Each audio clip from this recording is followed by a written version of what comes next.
Então disse eu: ai de mim, estou perdido, porque sou homem de lábios impuros, habito no meio de um povo de impuros lábios, e os meus olhos viram o Rei, o Senhor dos Exércitos. Então um dos serafins voou para mim, trazendo na mão a brasa viva que tirara do altar com uma tenaz. Com a brasa tocou a minha boca e disse: eis que ela tocou os teus lábios. A tua iniquidade foi tirada e perdoado o teu pecado. Depois disto, ouvi a voz do Senhor que dizia: a quem enviarei? E quem há de ir por nós? Disse eu: eis-me aqui, envia-me a mim. Então disse ele: vai e diz a este povo: ouvi, ouvi, e não entendais. Vede, vede, mas não percebais. Torna insensível o coração deste povo, endurece-lhe os ouvidos e fecha-lhe os olhos, para que não venha ele a ver com os olhos, a ouvir com os ouvidos, e a entender com o coração, e se converta e seja salvo. Então disse eu: até quando, Senhor? E ele respondeu: até que sejam desoladas as cidades, e fiquem sem habitantes, as casas fiquem sem moradores, e a terra seja de todo assolada. E o Senhor afaste dela os homens, e no meio da terra seja grande o desamparo. Mas se ainda ficar a 10ª parte dela, tornará a ser destruída, como o terebinte e como o carvalho, dos quais depois de derribados, ainda fica o toco, assim a santa semente é o seu toco. Amém? Glória a Deus. Senhor, dependemos do Senhor. De nada vale, Senhor, os pensamentos, bons pensamentos humanos, se não forem conduzidos pelo Espírito Santo do Senhor. O único que é capaz de entrar no nosso coração com a Tua palavra é o Teu Espírito Santo. Por isso nós te suplicamos nessa manhã, essa ação poderosa, sobrenatural, do Espírito de Deus na ministração da palavra. Sabemos e reconheço as limitações do vaso que sou, e também dos ouvintes, Deus, mas tenha misericórdia de nós. Livra-nos das perturbações, das inquietações de Satanás. Não desconhecemos os seus desígnios. Livra-nos de toda obra maligna e fala conosco nessa manhã aquilo que o Senhor tem para falar. Dá-nos a porção que o Senhor nos reservou. É a nossa súplica, Pai, em nome do Senhor Jesus. Amém?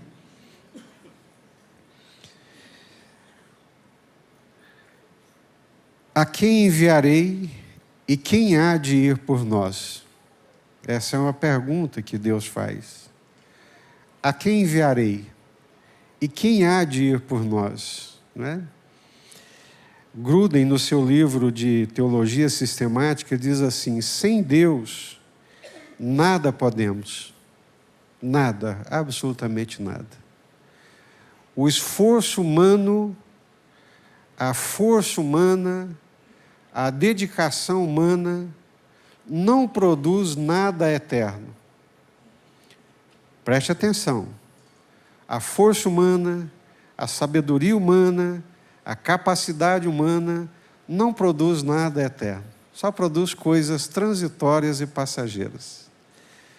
Graças a Deus, né, que Deus fez o homem à sua imagem e semelhança, deu a esse homem, de acordo com a sua imagem e semelhança, a capacidade criativa, essa beleza, né, que é o ser humano. Mas todas as coisas que a carne, o ser humano, a força humana produz, tudo que é produzido na força humana é transitório, é passageiro. Mas tudo que Deus realiza, tudo que Deus produz, isso é eterno. Por isso que nós dependemos de Deus, até mesmo para fazer as coisas mais elementares da obra de Deus. As coisas que às vezes você julga que faz com os pés nas costas. Tem muita facilidade, muita habilidade, e não precisaria nem do Espírito Santo para poder fazer. E que você faria bem. Só que, por melhor que fosse, não teria valor eterno, não teria peso de glória e não traria nenhuma transformação. Por isso que nós insistimos. Quando você vai para o pequeno grupo, se você é líder, dependa de Deus. Ore, prepare-se, né? Busque a Deus, né? Não quero me colocar como exemplo de forma nenhuma, Deus sabe disso, mas hoje, 4h da manhã, eu estava revisando tudo que já havia escrito dias antes, orando, buscando a graça de Deus, o entendimento de Deus e, principalmente, a misericórdia de Deus para falar aos nossos corações. Porque eu sei que a sabedoria humana, a capacidade humana, ela não transforma nada, absolutamente nada. Então, se você é um líder de pequeno grupo, por favor, não seja, qual palavra, gente? Relaxado, desleixado. Eu falo isso não é para você deixar não, mas é para você se posicionar cada vez mais, né? Leia, ore, busque a direção de Deus. Se você vai para o pequeno grupo, vai também em oração. Se você é anfitrião do pequeno grupo, vai receber gente na sua casa. A igreja de Deus vai se reunir na sua casa, é o povo de Deus, não é uma reunião comum, não é uma reunião de congraçamento, não é uma reunião de trabalho, não é uma reunião de amizade, é uma reunião para que a graça de Deus se manifeste. Então, sem Deus, nós nada podemos. Nós dependemos e dependemos desesperadamente de Deus. Mas, ao mesmo tempo, sem nós, Ele também não quer fazer, Ele não quer realizar. Glória a Deus. Que privilégio, não é? Sem Deus nós nada podemos, mas sem nós também Deus não quer fazer, Deus não quer realizar. E nós já estudamos aqui várias vezes, não é? O anjo do Senhor podia ter anunciado o evangelho lá para o Cornélio, mas o anjo diz, vai lá e chama o Pedro. Na economia de Deus, né, nessa ansiedade do tempo presente, de não perder tempo, de fazer as coisas, era um desperdício de tempo.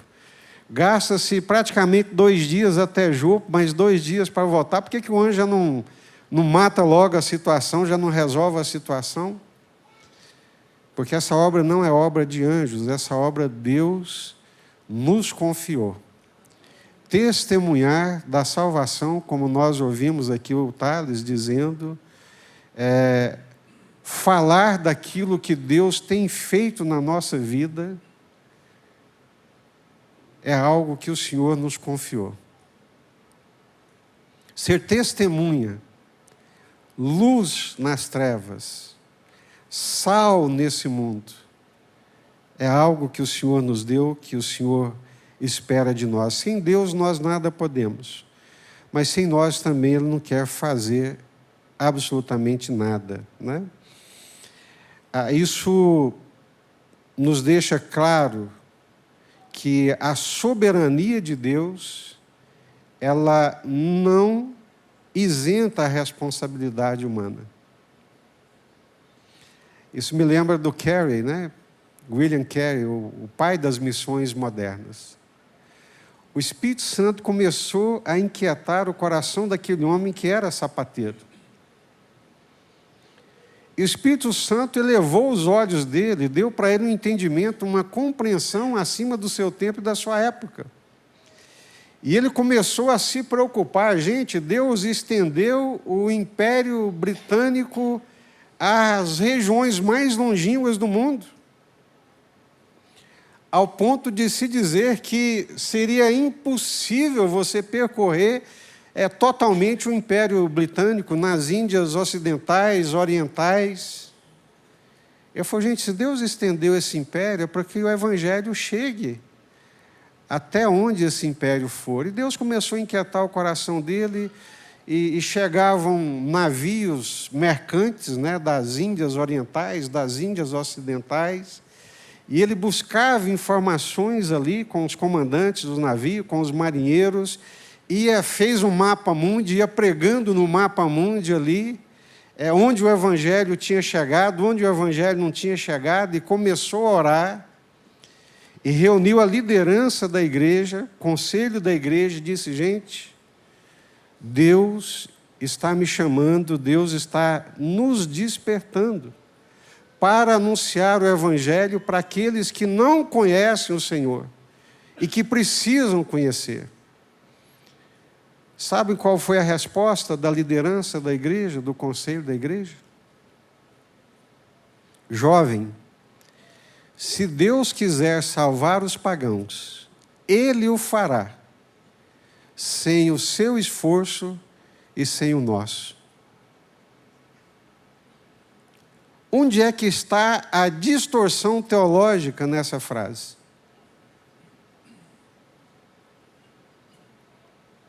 A distorção está no fato de que a soberania de Deus não isenta a nossa responsabilidade.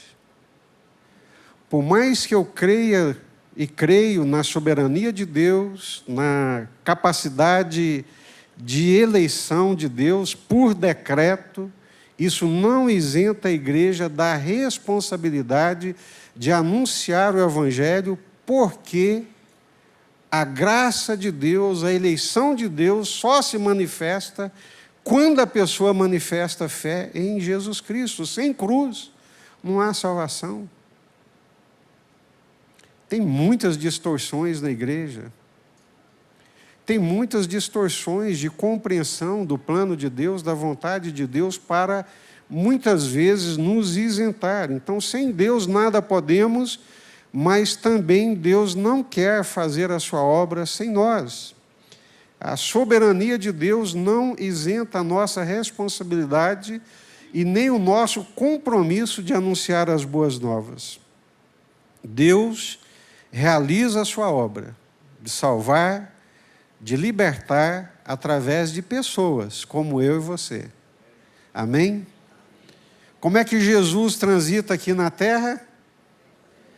Através de nós. Vamos particularizar mais? Através de mim, né? Que a gente fala assim, através da igreja. Então, responsabilidade da igreja. Através de nós. Opa, bom, para todo mundo. Agora, quando eu digo não é através de mim, Deus realiza a sua obra através de mim. Quando Deus quer abraçar uma pessoa, Ele a abraça através de mim. Quando Deus quer curar uma pessoa, seja espiritualmente, fisicamente, emocionalmente, Ele vai fazer, é Ele que vai fazer, não sou eu. A glória não é minha, mas Ele fará, através de mim e através de você. Essa é a ideia do texto, né? Em linhas gerais, essa é a ideia do texto. O texto começa assim: no ano da morte do rei Uzias, eu vi o Senhor, e eu vi o Senhor assentado sobre um alto e sublime trono, e as abas de suas vestes enchiam o templo. Uzias foi um dos reis mais bem-sucedidos da história de Judá. Depois, você que é líder de PG, vai participar do PG também, você que participa, lê lá, 2 Crônicas, capítulo 26, sobre a história com H de Uzias. Ele começou a reinar aos 16 anos de idade. E o seu reinado durou 52 anos. Meio século. E o seu reinado trouxe muitas vitórias e conquistas para Judá. Ele era um rei agradável a Deus, comprometido com Deus, com a vontade de Deus, e Deus o abençoou. Deus deu para ele sabedoria. E quando você lê o texto lá em 2 Crônicas, ele investiu na agricultura e a agricultura prosperou. Ele investiu no ministério da defesa e Judá, Jerusalém, desenvolveu um exército extremamente poderoso. Ele era inteligentíssimo. Aplicou a sua inteligência a desenvolver um maquinário de guerra, de defesa, e aquilo tornou Judá poderoso, próspero. Só que, como todo ser humano, por mais inteligente, por mais hábil, por mais poderoso que seja, chegou o dia que ele morreu. No ano da morte do rei Uzias. Isaías era um profeta que tinha muito trânsito pelo palácio. Estava sempre diante do rei, chamado à presença do rei. Alguns comentaristas até acreditam que ele fazia parte da nobreza pelo trânsito fácil que ele tinha ali nos palácios. E o país inteiro estava em comoção por causa da morte do rei. A morte do rei trouxe insegurança política. A morte do rei trouxe insegurança econômica. A morte do rei trouxe insegurança jurídica. Qualquer semelhança aqui não é mera coincidência, né? Insegurança política, insegurança econômica, insegurança jurídica. A morte do rei trouxe tudo isso. E o povo estava extremamente angustiado, a economia baixou, a inflação subiu, os inimigos começaram a invadir o território de Judá, e está todo mundo angustiado, assustado, amedrontado. Aí Isaías vê que o trono de Uzias está vazio, mas o trono do Senhor, nunca, jamais. O governo humano falha, perece, o trono do rei está vazio porque o rei morreu. Mas eu vi o Senhor, e eu o vi assentado sobre um alto e sublime trono, porque Ele é o Rei dos reis, o Senhor dos senhores, né? Glória a Deus, louvado seja Deus. Gente, que Deus nos ajude, essas verdades não podem escapar da nossa mente e do nosso coração.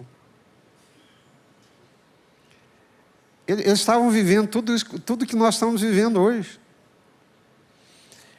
Essa insegurança econômica que o mundo vive.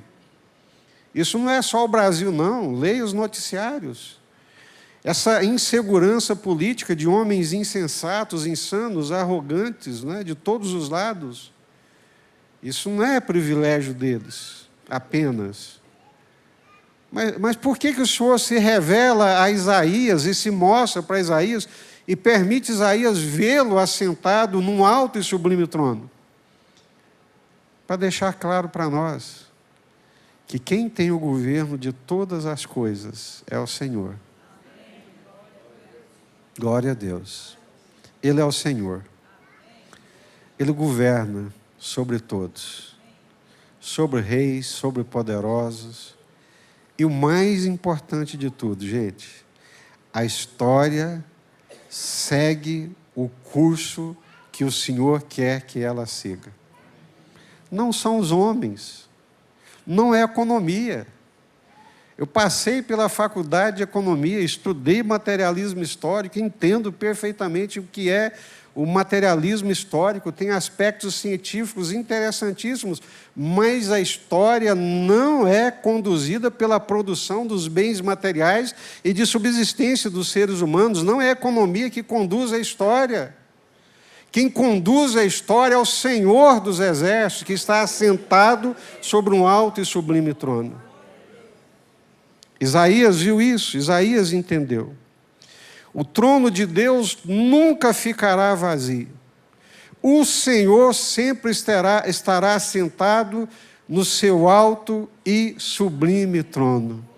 Sempre, sempre, sempre, sempre. Seja a nível de nação, seja a nível de mundo, seja a nível da minha casa, seja a nível da minha vida. Quem governa é o Senhor. E Ele sempre esteve e sempre estará assentado sobre um alto e sublime trono. Glória a Deus. Qual é o sentimento de Isaías diante da manifestação da glória de Deus, né? Tem um pensador muitíssimo lido para quem estuda o fenômeno religioso, Rudolf Otto, um alemão. Os alemães se destacam em todas as áreas do pensamento. Que povo impressionante. Rudolf Otto, ele, escrevendo sobre essa dimensão da experiência religiosa, ele diz que Deus é mistérios tremendos e fascinantes. Ou seja, Deus é misterioso, tremendamente assustador e fascinante. Quando Isaías tem essa visão de Deus assentado sobre um alto e sublime trono, a vida dele nunca mais foi a mesma. Como é que alguém que tem uma visão do Senhor, do Deus eterno, Criador dos céus e da terra, ouve as vozes dos serafins clamando a plenos pulmões, percebe os limiares do templo se sacudindo diante da grandiosidade de Deus? A vida de alguém que tem um encontro com Deus, que recebe a revelação de Deus, a vida dele nunca mais será a mesma, gente. Quem conhece o Deus da Bíblia, quem recebe a revelação do entendimento de quem Deus é, glorioso, grandioso, extraordinário, santíssimo, fascinante, a sua vida nunca mais será a mesma. A minha vida nunca mais foi a mesma depois que Jesus entrou nela. A vida da Márcia, minha esposa, nunca mais foi a mesma depois que Jesus entrou na vida dela. Porque quem recebe essa revelação do Senhor, o Senhor se revela a Isaías. O ato de se revelar parte de Deus. O que nós conhecemos de Deus, preste atenção, o que nós conhecemos de Deus não procede de esforço humano e de intelecto humano. Deus nos humilha nisso. O que nós conhecemos de Deus procede dele mesmo se revelar. Quanto mais eu conheço de Deus, quanto mais eu entendo a graça de Deus, o poder de Deus, a bondade de Deus, a misericórdia de Deus, mais eu me curvo, porque não foi exercício intelectual, não foi esforço racional, mas foi revelação de Deus. Deus se mostrou, Deus mostrou a sua face, Deus mostrou-se. É Deus quem se revela. E aqui, preste bastante atenção, porque tem muita loucura, né, nisso aqui. Não existe escada de baixo para cima. A espiritualidade cristã genuína, desde os apóstolos e trazida de volta pela reforma, ela não é ascese, não é ascendere, não é subir daqui para lá, não. Não tem uma escada daqui para lá. A escada vem de lá para cá. Senhor, eu te busco. Mostra-me a tua face. Senhor, revela-te. Mostra-me a tua misericórdia. Mostra-me a tua bondade. Moisés, eu sou contigo. Você sabe, Moisés, eu te chamei, me revelei a você. Sim, Senhor, mas eu preciso de uma coisa, eu quero ver a tua face. Eu quero ver a tua glória, Senhor. Não vou te mostrar, Moisés, porque ninguém pode ver. Porque se ver, morre.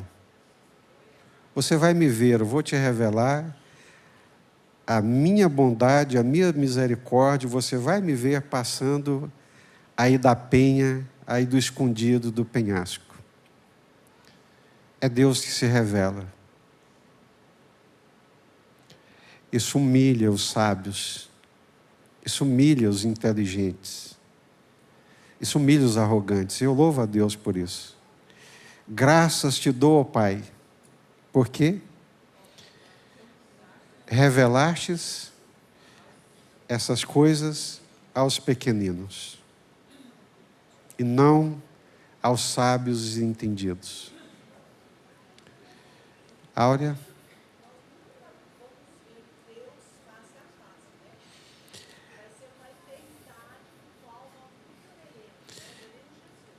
É.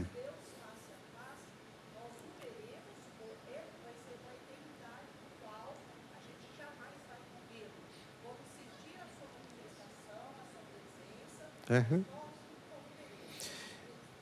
Lá em João, né? Tanto em Evangelho de João, capítulo 1, como 1 João, diz, Timóteo também, 1 Timóteo, que ninguém nunca viu e jamais o verá, dado a sua grandiosidade e a sua glória. Mas Jesus é a expressão mais exata e visível do ser de Deus. Quem vê Jesus, vê Deus. Bem-aventurados limpos de coração.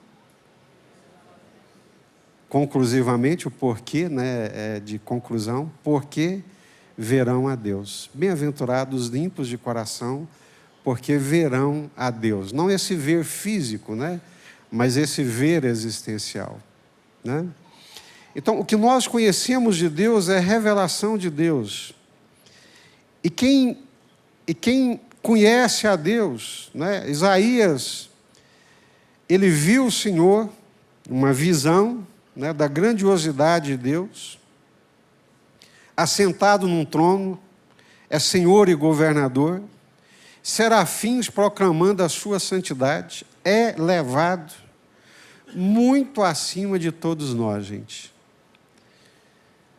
Aqui não é encheção de saco, não é coar mosquito para engolir camelo, mas tem alguns cânticos que não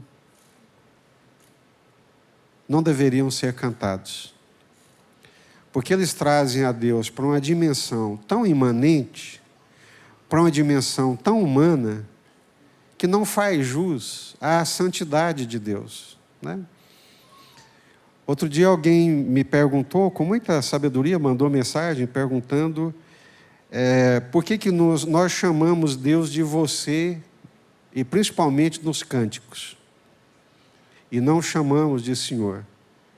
Para mim, para a minha geração, quando você chama Deus de você, me dá um nó nas tripas, né? Dado a santidade de Deus. Aí eu estava ali explicando que isso acontece principalmente nas músicas, porque, diferentemente do português e das línguas latinas de um modo geral, no inglês você não tem essa distinção. Por exemplo, no espanhol, você só usa tu para alguém que é muito íntimo, para alguém que você conhece, para alguém que é íntimo. Se é alguém que você não conhece, que tem uma distinção, você trata de usted, né? Então, usted é um tratamento formal. Tu é um tratamento informal. Para nós, você é um tratamento informal. Então, quando joga isso para Deus, esse tratamento para Deus de você, para mim, pelo menos, me causa nó nas tripas. Porque é um tratamento formal, é ao Senhor. Mas por que isso acontece? Porque no inglês não tem essa distinção. Você pode usar you para o pai, você pode usar you para o presidente, você pode usar you para sem nenhuma distinção de formalidade. Aí nós pegamos as letras do inglês, né, que para eles é comum, porque you não tem nenhuma distinção de formalidade, e nós traduzimos para você. Aí as nossas músicas ficam com você e causa esse choque para quem tem essa noção da grandiosidade e da santidade de Deus, né? Pastor, e nós erramos muito também na oração, né? Sim. Muitas vezes nós vemos irmãos tratando Deus como você. Aí o Silvio está colocando aqui, você tem coragem de chegar na frente do juiz e chamar ele de você? Olha lá, se não for preso, né? Só se for muito íntimo e muito amigo, fora do ambiente, né, formal. Então, Deus é essa santidade absoluta. Quem se aproxima de Deus, se aproxima com temor. Deus não é um igual, gente. Ele vem até nós, Ele nos abraça. Mas a coisa não é de qualquer forma, de qualquer maneira, não. É muito sério, né? A santidade de Deus. E quando Isaías tem essa visão da santidade de Deus, qual é a sensação que ele tem? Estou morto. Ai de mim. O tremendos, né? O temor, o terror, ele se sente aniquilado diante da grandiosidade de Deus. Estou morrendo. Mas, ao mesmo tempo que Deus é misterioso, tremendo, Ele também é fascinante. No sentido de que assusta, mas também não nos repele, né? A irmã quer fazer uma pergunta? Cadê alguém nos ajude aqui, por favor? Léo está vindo ali.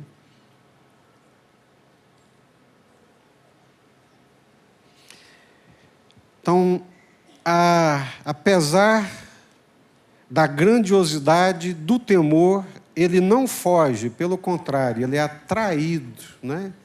Ele é atraído por Deus e para Deus. Graça e paz, pastor. Amém. Tem um versículo na Bíblia, eu não me lembro, eu gravo os versículos, mas a frase, né? Mas não o livro, nem sempre. Que diz assim que Jesus, ele diz assim que nos chama de amigo, quando... Isso. Por causa da nossa intimidade com Ele. Sim? Evangelho de João. Isto. E não nos dá a entender que um amigo, quando a gente tem uma intimidade com uma pessoa que a gente ama muito e sente que é amado por ela, a gente não diz você, tem aquela intimidade tão profunda. Antes, eu até comentei isso lá em casa, na vigília, eu tinha muito medo de Deus. Sim. Eu tinha medo, eu não via Ele como um bom pai, como meu Senhor, mas eu via Ele como alguém que qualquer coisa que eu errasse, Ele me ia mandar um raio na minha cabeça. Ok. A partir daí, em 2017, eu comecei a me aprofundar e falar: Deus, eu não quero ter medo de Ti, eu quero Te conhecer como Tu és. Amém. E a partir desse momento, em casa, eu me resguardei em casa, nem fui à igreja, eu estava buscando uma intimidade com Ele. E Ele me revelou de uma forma tão profunda que eu passei a não ter medo. Não vi Ele como carrasco, mas como meu melhor amigo.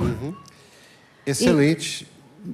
Muito boa colocação. Obrigada. Não, eu que agradeço a participação da irmã. É fato.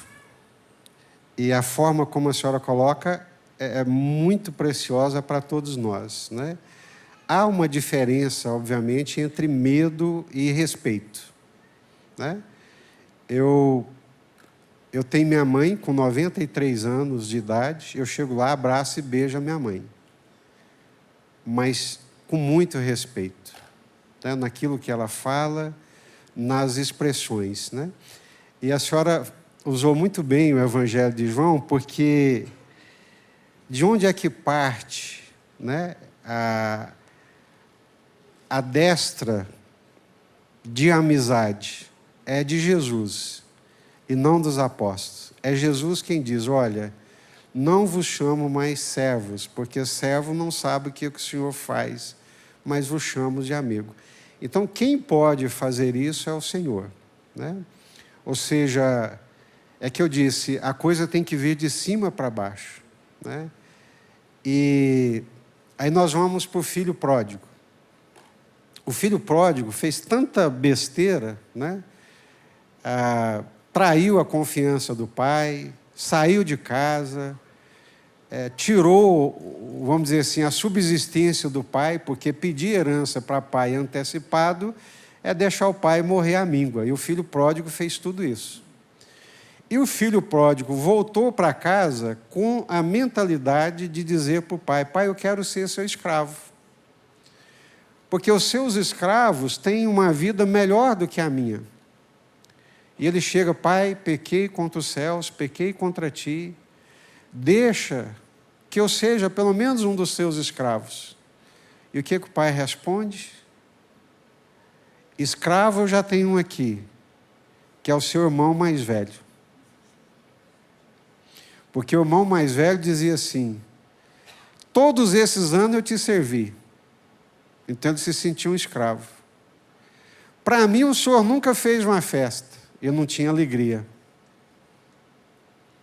Era o que o senhor estava dizendo antes de ter essa revelação aí de Deus em 2017. Muitos crentes vivem assim, como escravos, sem alegria, servindo por obrigação. E o pai fala para o filho pródigo que eu quero um filho. Eu não quero escravo, eu quero um filho. Mas quem fala é o pai. Eu chego para Deus com muito temor e digo: Senhor, se o Senhor me permitir ser um servo do Senhor, para mim está bom demais. E Deus fala: você está louco? Eu não quero servo, eu não quero escravo. Eu quero um filho. E me abraça, né? Então, é assim. Às vezes nós olhamos Deus nessa perspectiva, e muitos pensadores já avaliaram isso, né? Depende muito da relação com o pai, da criação, e a gente não consegue ver essa bondade e essa misericórdia de Deus, porque transfere para Deus sentimentos de um relacionamento paterno ruim. Mas o fato é que, a semelhança do filho pródigo, eu nunca vou achar no direito de dizer: eu sou teu filho. Não. A única coisa que eu vou achar no direito de dizer para Deus é: Deus, se o Senhor me aceitar como seu servo, para mim está bom demais. E Deus vai falar para mim: não, não quero você como servo. Mas é Ele que fala: eu quero você como meu filho, né? Na obra de Deus eu vivi isso muito tempo, né? Minha mãe criou a gente para trabalhar, para ralar e para fazer o trem bem feito. E muito tempo eu achava que eu era empregado de Deus e que Deus era meu patrão. E que eu tinha que fazer tudo redondinho porque Ele era o meu patrão. Até que um dia, num momento de oração com Deus, falou assim: não, eu não quero empregado. Eu não quero um empregado. Eu quero um filho. E se você faz, é porque você é filho. É com alegria, é como extensão do meu amor e do meu cuidado pela minha casa, né? Eu achei muito boa a fala da senhora, porque nós poderíamos realmente confundir temor com medo, respeito com medo, temor com distanciamento e afastamento, né? Não. Nós podemos, sim, em Jesus, ter esse relacionamento com Deus. Mas o que eu quero deixar muito claro é que isso parte de Deus, né? Buscar-me-eis e me achareis. É porque Ele se deixa achar. Então nós buscamos, e Ele se deixa achar quando nós o buscamos de todo o coração. Mas eu não posso extrapolar, né? Como já ouvi algumas vezes: deixa eu calçar as tuas sandálias, deixa eu assentar no teu colo, deixa eu passar a mão na tua barba. Uai, peraí. Né? Então, humanizou Deus e trouxe Deus para uma dimensão muito humana e muito terrena. Por mais íntimo, por mais relacional, né? Tem intimidade sim, tem aproximação sim, mas ele é tremendo, ele é assustador, ele é santíssimo. E nós não encontramos em lugar nenhum da Bíblia. Em lugar nenhum da Bíblia. Moisés, quando tem a revelação de Deus, na sarça ardente, a primeira coisa, tira a sandália dos seus pés. Porque aqui, a minha presença transforma esse lugar no lugar santo. Então, é essa relação mesmo, né? Por isso que a gente chama do fascinante. Que a gente teme, respeita, mas ao mesmo tempo é atraído pelo amor e pela graça, né? Por isso, já vamos. Temos 3, tem a Áurea, Reilan, e tem a irmã que levantou a mão primeiro, e depois tem a Cida, né? Por isso que as expressões aqui que o Otto usa, essa expressão é latina, mysterium tremendus fascinante. Márcia, lá atrás, ó, do lado do Henrique ali, do Márcio, do lado da Flávia ali. Sejam breves para eu não perder aqui o pique da lição, tá bom? Pastor, Sim. Eu percebo que a cada geração tem perdido, de alguma maneira, o respeito quanto ao tratamento. Porque na minha geração, na geração do Senhor, tratamos os nossos pais como Senhor. Uhum. E eu percebo que hoje, a geração de hoje, já tem nos tratado como você. Sim. Então, eu percebo que isso também vai no tratamento com Deus. Excelente, é um reflexo, e é fato, é um reflexo da cultura, é um reflexo da sociedade, né? Eu chamo minha mãe de senhora até hoje, meus filhos me chamam de você, e em alguns momentos me chamam de senhor, quando a coisa pega, eles me chamam, né? Samuel, principalmente, muito respeitoso, Débora também, mas tenho você. Agora já chegou no cara, né? No cara, no velho, né? Não é nem velho, cara. Qual é, cara? Qual é? Poxa vida, gente, né? É um reflexo cultural. Aqui, Reilan, Áurea. Rapidamente, Renato, Reilan está lá atrás, de pé. Pode falar, Reilan. Isso. Glória a Deus. Queria ter essa mesma voz, Reilan. Amém. Obrigado, Senhor Jesus. Deus é bom. Paz, Senhor, irmão, amada igreja. Amém. Pastor, parabéns, oportuno essa abordagem, que maravilha, que vem me incomodando há muito tempo, como igreja de Jesus, 45 anos servindo a Cristo, ex-drogado, ex-doidão aqui nessa cidade. Jesus me restaurou, me levantou, Glória me deu a Deus. uma nova vida, amém? Aleluia. E no tempo de adolescente, eu aproveitei um breve testemunho. Nós, adolescentes dos anos 70, queria viver uma transcendência, uma coisa espiritual. Aí usava droga para dizer que alcançamos uma transcendência, uma viagem, né? Aquele papo de LSD, aquelas drogas, aquela loucura toda. E quase que eu fui, pastor, para a Cochichina, mas Jesus não deixou, não. Glória a Deus. E aqui agora esse texto, pastor, é muito oportuno. Isaías 6. Porque, como o senhor mencionou, eu também sou filho de uma costureira, convivi muitos anos com costureiros lá lado de casa. Então, a aba de uma veste, eu sei o que é a barra. É a saia de uma veste, né? Não é isso? Alguém aqui é costureira, está na área das confecções, sabe que é isso, né? Então, aqui, quando ele vê nessa progressão de baixo para cima, ele está vendo o Senhor, ele vê que as abas de sua veste enchia o templo. Ou seja, Deus transcende o templo. O Deus que ele adora, que ele serve, que ele chamou ele para servir, transcende templo, transcende espaço, é transcendência. Glória a Deus, transcendência. Obrigado. Então é irmão. isto que falta na igreja de hoje, ver o Senhor com essa transcendência. Exato. Obrigado. Ele não é irmão. qualquer um, não. Você, meu benzinho, fofinho, papatinho, patatá. Misericórdia, pastor. Amém, obrigado.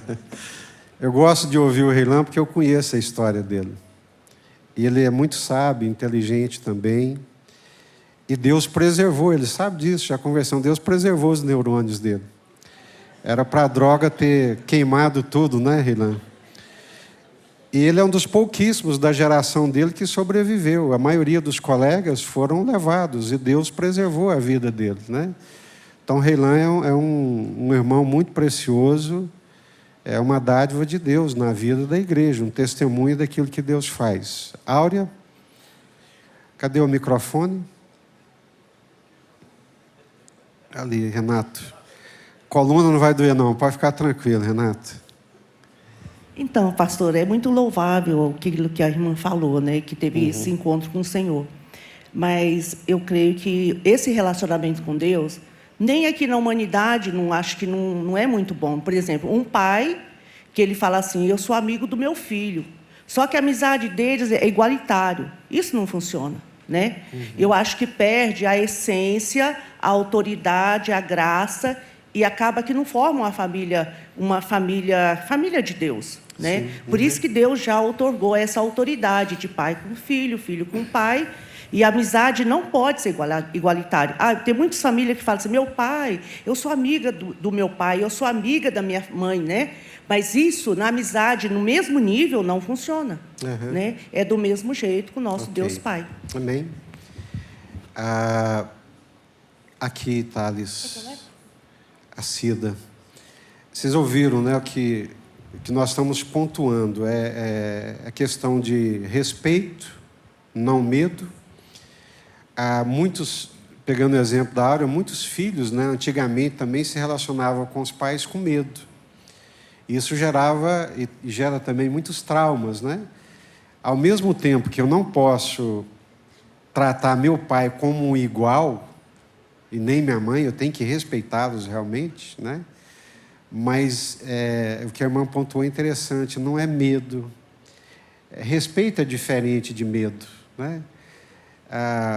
Ao mesmo tempo que o filho respeita, ele tem que ter essa liberdade de chegar no pai, mas você está correto. Eu acho que quando você iguala, né, o filho chamando o pai de cara, de você, de velho, né? Velho, então me dá... Aí sim, eu acho muito estranho, né? Não é um linguajar muito saudável. Cida? Pastor, eu vi no Instagram semana passada, me chamou muita atenção, uma mulher com uma placa dizendo assim, nunca mais orei de joelhos. E aí eu falei, isso aqui me chamou a atenção, né? Aí ela dizendo que nunca mais orou de joelhos, porque há uns dias atrás, ela buscando a Deus, ela entendeu a identidade dela de filha. E que como filha, ela não precisava mais se humilhar diante do pai. Meu Deus do céu. Eu falei, gente, aparentemente, quem não tem entendimento, fala assim, nossa, ela achou a identidade dela, parece algo tão espiritual, né? Mas é algo tão maligno. Olha a confusão. Então, às vezes, a gente tem que ter esse entendimento. Esse nosso relacionamento com o pai aqui, humano, é totalmente diferente. Sim. Né? A gente tem que ter esse respeito, mas com Deus, então, muito mais. Muito mais. Amém, irmãos. Deixa eu dar a continuidade.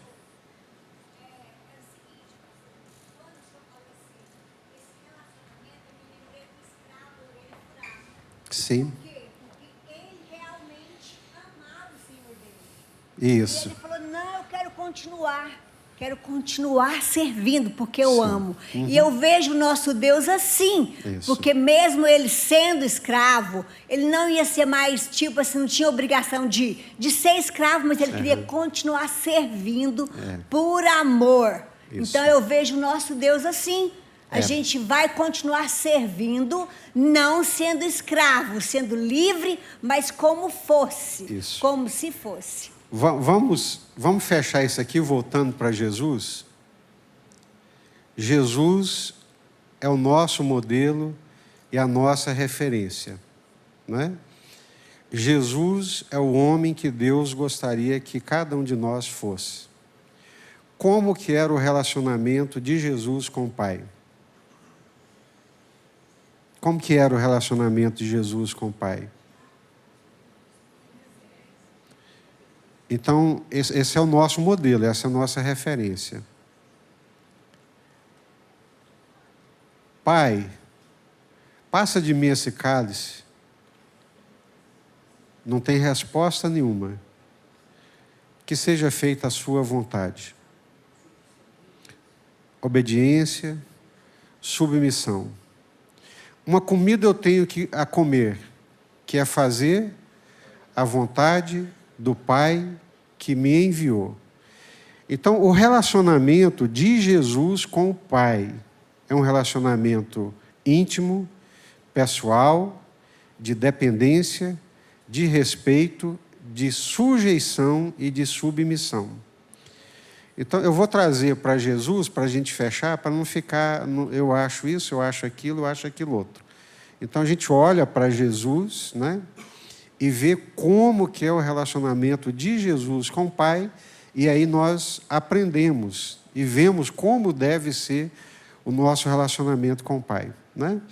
Então, Jesus é alguém que nasce para fazer a vontade do Pai.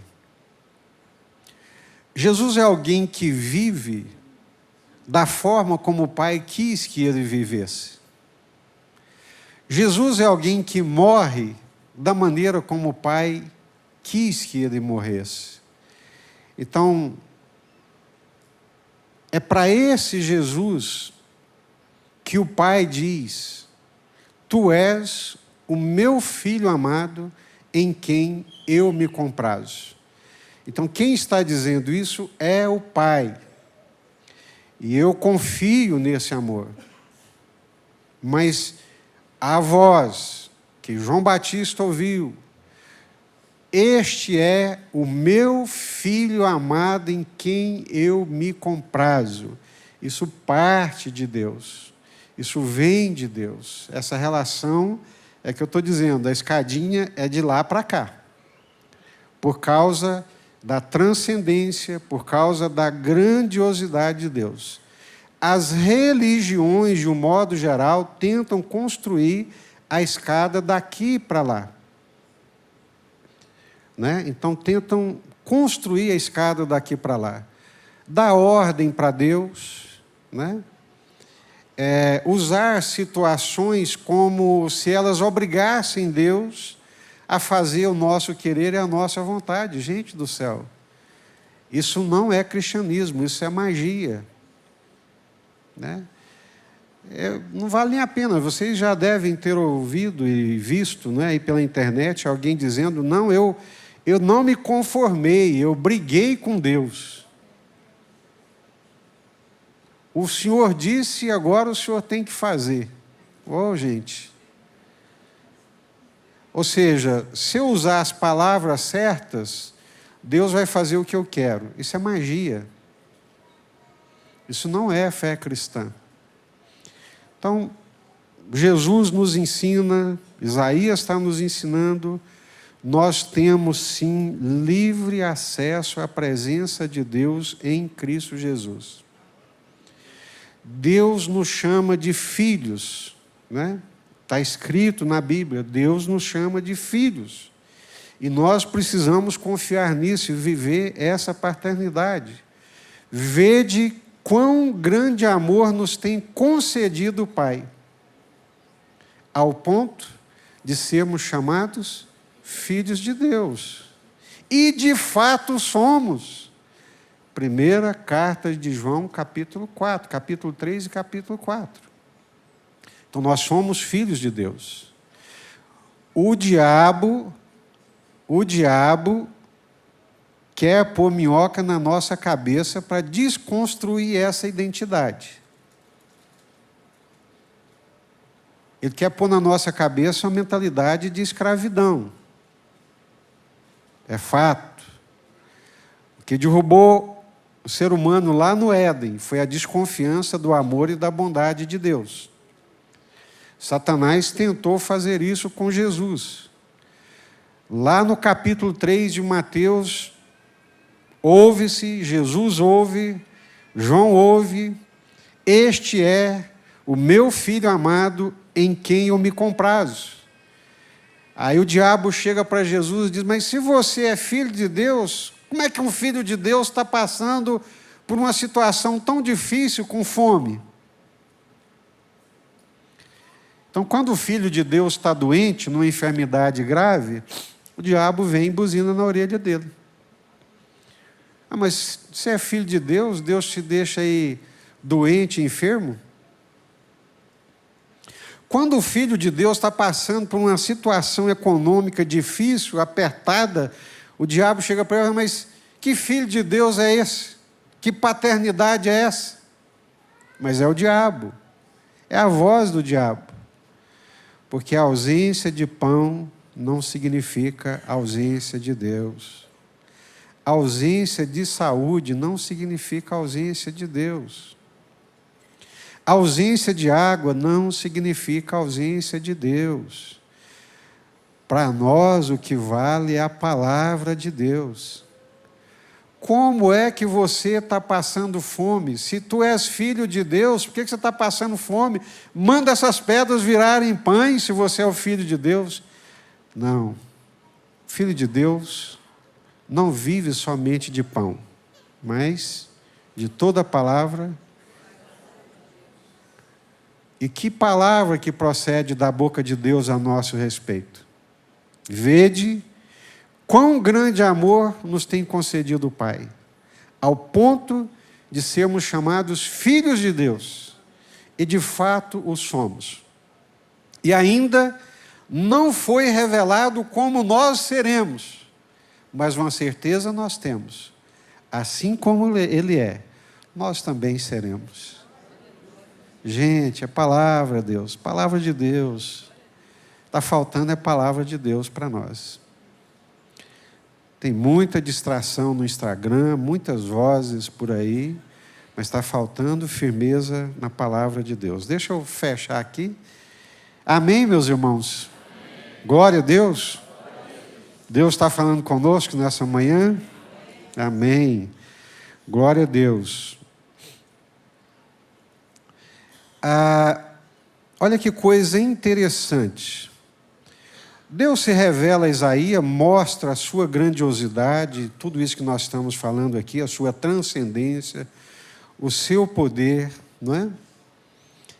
Aí Deus, esse Deus todo-poderoso vira ali, né, e joga, né? A quem enviarei? Quem há de ir por nós? Não é interessante? Nós aqui, com muita verdade, com muita iluminação, concluímos com a grandiosidade de Deus, o poder de Deus, né? A terra toda está cheia da sua glória, está cheia do seu poder. A esse Deus glorioso, esse Deus todo-poderoso, que tem todo o poder e toda a autoridade, pergunta, quem que eu vou enviar? Quem é que irá por nós? Eu volto ao início da lição. Sem Deus, nada podemos. Sem nós, Deus não quer. Deus conta conosco. A quem enviarei? Quem há de ir por nós? Esse é o tema da lição, né? O tema da lição é exatamente esse. Pastor, quem há de ir por nós? Permite, claro, desse ponto, claro. e até fazer essa pergunta aqui. Uhum. Jesus ele tinha a noção clara que ele era um enviado de Deus, né? Aquele que me enviou. Ele sempre claro. dizia a respeito claro. disso. Agora, nesse chamado de Deus para Isaías, ele coloca como se fosse um voluntariado a quem? Sim. Não é? Isso cabe a nós, o Senhor nos voluntaria, quer dizer, questiona se nós queremos de fato? Não. Aí eu vou pegar a primeira fala sua, que Jesus tinha uma consciência muito grande que ele era enviado do Pai. João 20, 21. Assim como o Pai me enviou, eu também vos envio. né? Assim como o Pai me enviou, eu também vos envio. Ou seja, então não tem voluntariado. Claro, muito claro. Deus conta conosco. Deus conta com a igreja. Deus conta comigo. Assim como o Pai me enviou, também vos envio. O Silvio diz, todo crente então é enviado? Eu vou dar uma peneiradinha aqui, eu vou dizer assim, todo discípulo de Jesus, aquele que verdadeiramente segue a Jesus, ele se sente enviado e ele se sente comissionado. Ele não se cala. É uma ordenança. É imperativo. Tanto no português quanto no grego. Assim como o Pai me enviou, também vos envio. A nossa igreja, por isso que a igreja é uma igreja missionária. E tem que ser missionária aqui em Anápolis, no estado de Goiás, no Brasil, até os confins da terra. Porque a igreja tem uma missão que não é dela, a missão é de Jesus. E é claro, os dois aqui estão pontuando, assim como o Pai me enviou, eu também vos envio. Não tem aqui, não é opcional. Não é opcional. E eu ia concluir aqui dizendo, Silvio, que quem tem a revelação de Deus como Isaías teve, é impossível ele não dizer, eis-me aqui. É impossível.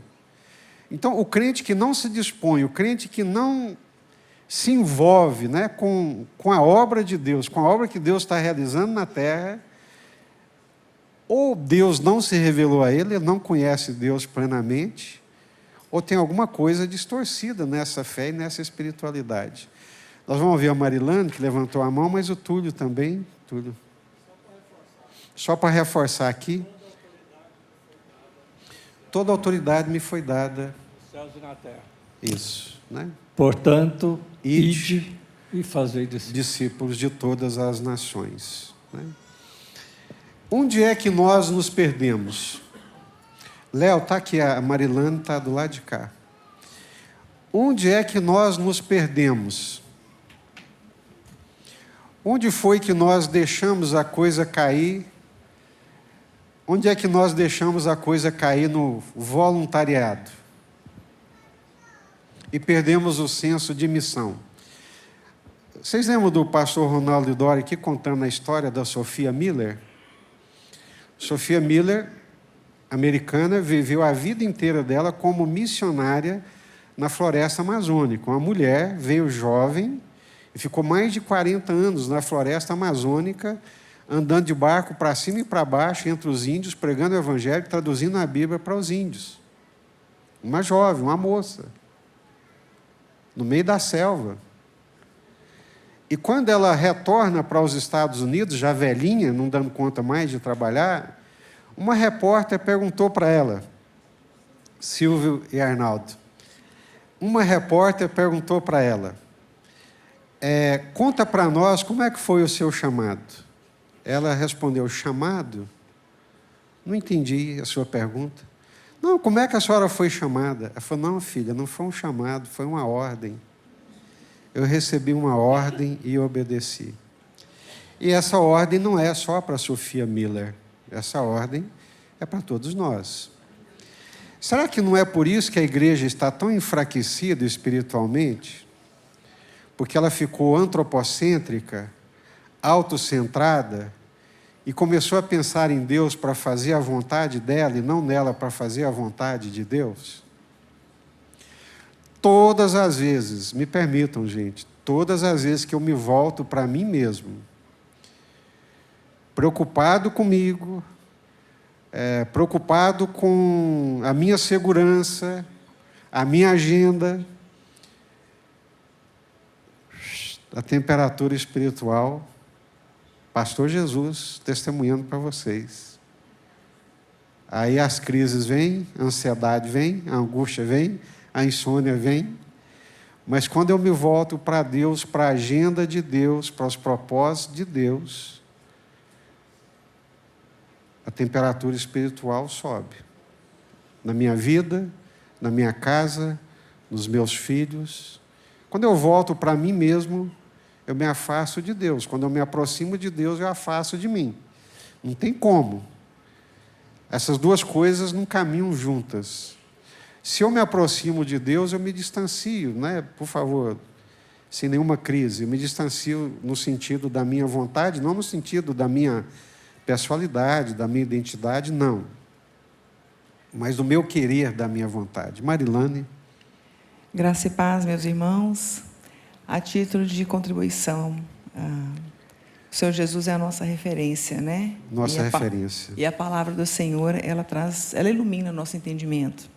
Lucas 22, 41, 42 e 43 diz o seguinte: E apartou-se deles cerca de 1 tiro de pedra, e, pondo-se de joelhos, Jesus se ajoelhou. Dá o endereço para nós novamente, Marilane. Lucas 22, 41 a 43. Cida, né? Jesus. Pondo-se de joelhos. Pondo-se de joelhos, orava, dizendo: Pai. Amém. Pai, se queres, passa de mim este cálice. Todavia, não se faça a minha vontade, mas a tua. Amém. Amém. Glória a Deus. Deixa eu fechar aqui. O horário já avançou um pouquinho, mas deixa eu fechar aqui com a coisa mais importante dessa lição. Deus se revela para Isaías. Isaías entende a grandeza de Deus. Isso causa um impacto tremendo na vida dele. E ele diz para Deus: Senhor, eis-me aqui, envia-me a mim.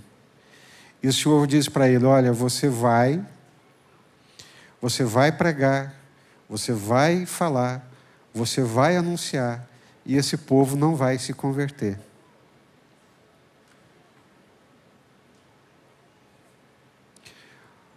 Estou te enviando.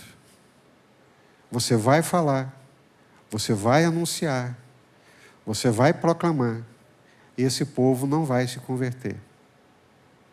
Eles vão te ouvir, mas não vão escutar. Aí eu procurei no Google, né, a diferença entre ouvir e escutar. A principal diferença entre ouvir e escutar é que ouvir é um ato fisiológico e passivo de captar sons, enquanto que escutar é um processo ativo, consciente e intencional, envolvendo atenção e interpretação do que é dito. Ouvir ocorre automaticamente, mas escutar exige presença, foco e compreensão para criar conexão. Preste atenção. Você vai testemunhar, você vai pregar, você vai falar, e esse povo não vai te ouvir. Aí Paulo fala o quê? Lá em Romanos: cremos, por isso falamos. Eu prego, eu testemunho, não é por causa do resultado, não é pela expectativa do resultado, mas é por aquilo que Deus fez na minha vida. Eu não posso me calar. Se o outro vai se converter, se aquilo vai ter um resultado imediato ou não, isso não depende de mim. Eu já ouvi tantas vezes a pessoa dizer assim: não, chega, já estou dando pérolas a porcos. Isso é um caso perdido. Nós pregamos e falamos, não é por causa do resultado. Isaías pregou, falou, anunciou, proclamou, foi fiel. Então nós cremos, por isso nós falamos, e nós falamos porque nós somos fiéis. É questão de fidelidade, não é questão de resultado. Amém, irmãos? Vamos ficar de pé e vamos orar? Não vamos atrapalhar o almoço de ninguém, né? Que Deus abençoe a todos.